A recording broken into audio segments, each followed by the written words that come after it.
How much do we trust people? How much weight should we give an individual person over their own narrative? These questions are inherent to the fundamental questions that are plaguing the United States right now and probably for most of its history. Right now, the Republican Party is trying to appeal to Republican ideals, the history of the United States that has been undemocratic since its foundation.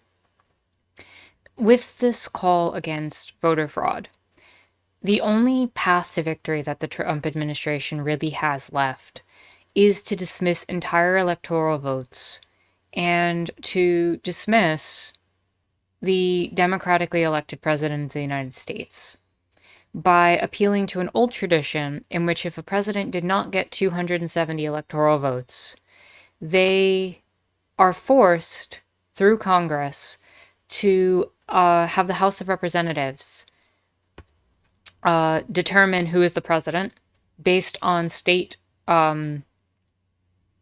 groups, and the Senate works in quite a similar way to pick the vice president. At this point in time, both Donald Trump and Mike Pence would be elected if we were to go that route. So, inherent in this philosophy is a misunderstanding of humans being able to choose their elected officials. It's undermining the democratic process. That's what republicanism appeals to. It appeals to a type of philosophy and belief that somebody who is elected by the people can make a decision both of the people and against their people for their own best interest. This is why we do not have a democracy in this country.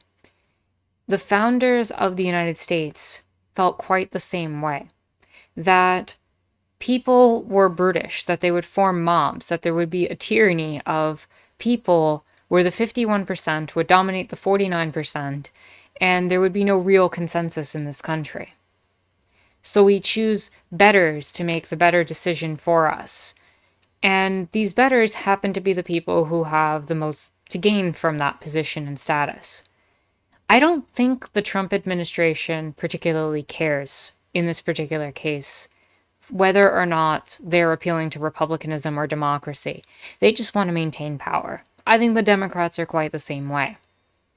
I think they're both institutions that require a certain political leverage to maintain power, and they're going to appeal to the section that gives them the most access to that power.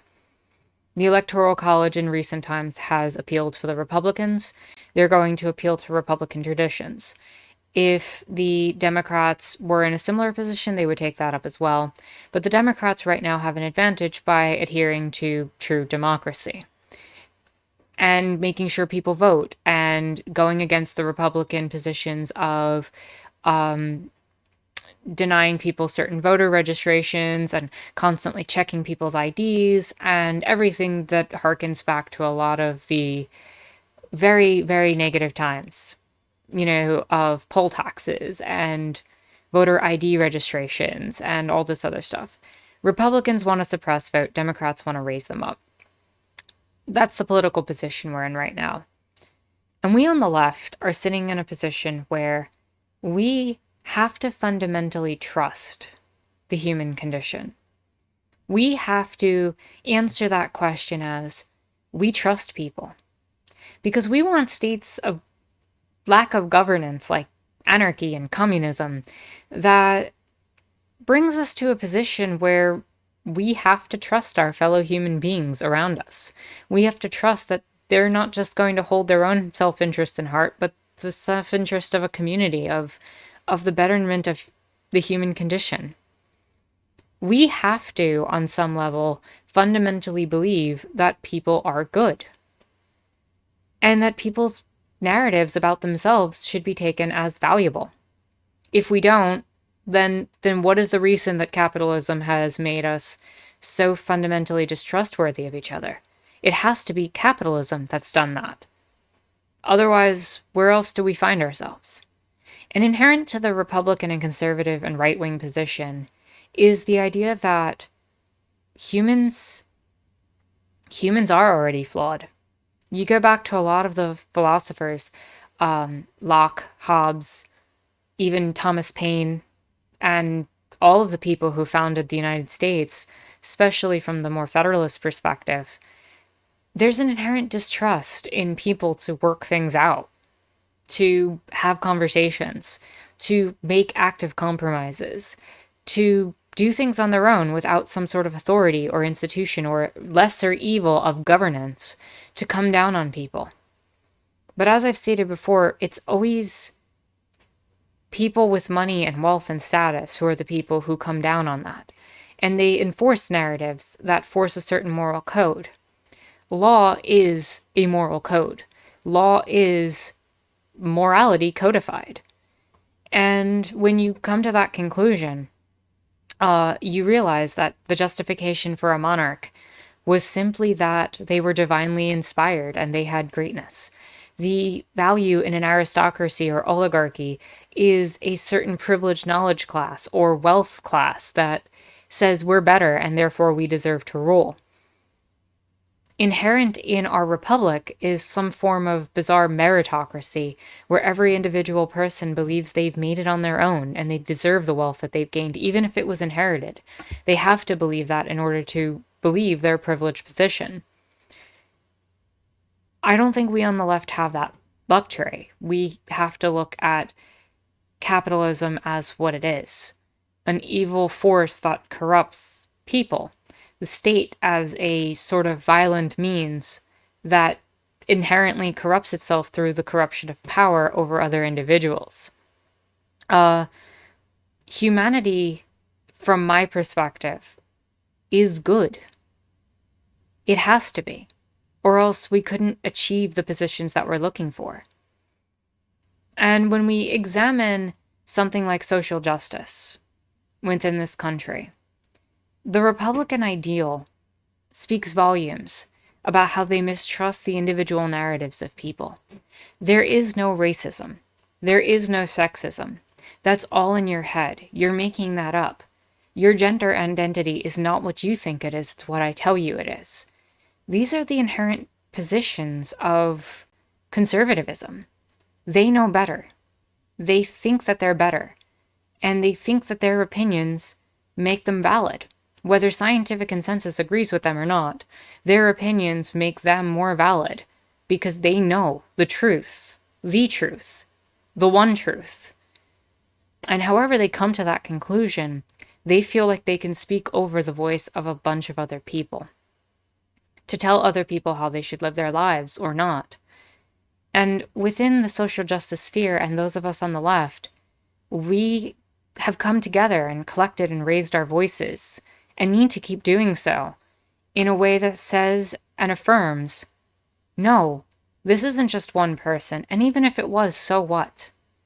If it's not harming other people, if it's not asking as an accusation, but just an acknowledgement of our experience, why is that not enough?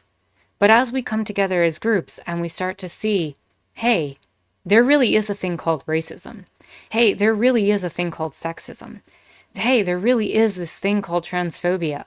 Hey, there really is homophobia. That we can come out and speak on these issues and join together as a force for good. That our voices unite our narratives as not just mere anecdotes in the face of a Republican or conservative truth, but in the fact that our individual narratives and voices do have meaning and should be heard. And that we have value. We have value. We should get to control our own narrative.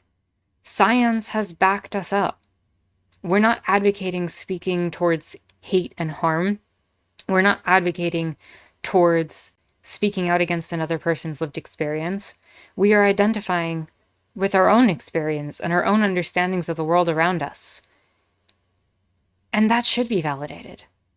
That should be accepted for what it is, as long as it's not doing harm to anyone else.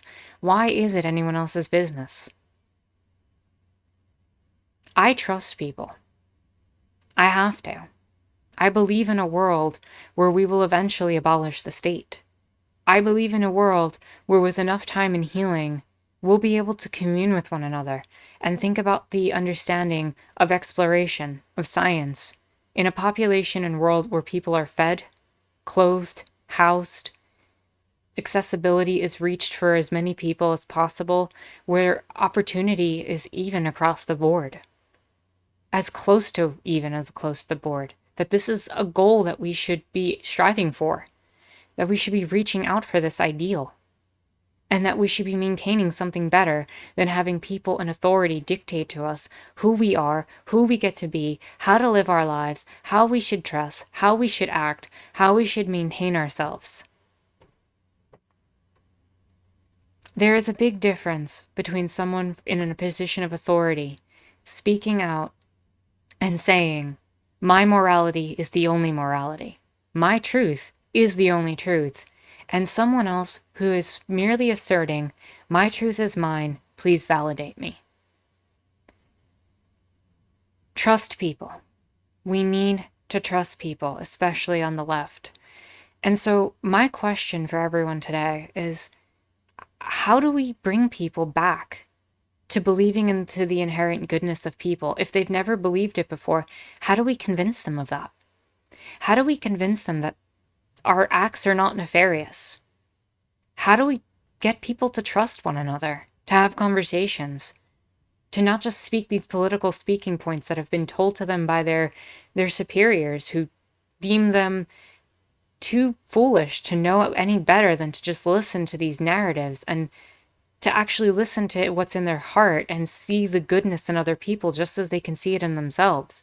And if they can't see it in themselves, then to speak to that and say, but you're good too. I just think you've been misled. How do we reach these people? It's something that's plaguing me. It's something that I think is plaguing this country. So if you can all leave a comment below, let me know what ideas you have and start this conversation. I would genuinely appreciate it. And if you like this video, give it a thumbs up, hit the subscribe button, hit the bell for notifications. You can follow me on Twitter or check out my brand new Discord in the description below. Feel free to check it out and join the conversation. And with that said, my name is Anarchist Tara, and I hope you enjoyed watching.